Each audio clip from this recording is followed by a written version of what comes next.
Hello folks, today we are looking at doing a deck inspection, and I wanted to, this is one that I would like to show. This is how it's supposed to be done.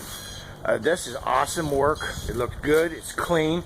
I wanted to show you a few of the things here. See, we got a double support beam here bolted together.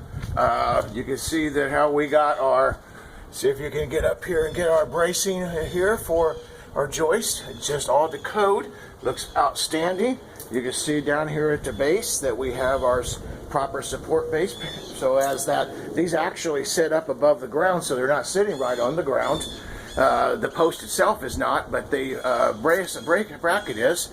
And now you see we're bolted together here on there, right into our band board, right into the home. This is a brick, so it's going all the way in. But now look at our other screws that we also added to it.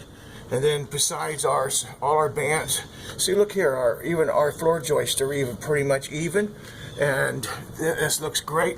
You see our black screws that are actually going in here. These are bolting right into our band board inside, and then you see our light going in here, and this is all in conduit and hooked to a GFCI. Folks, this is how it's supposed to be done.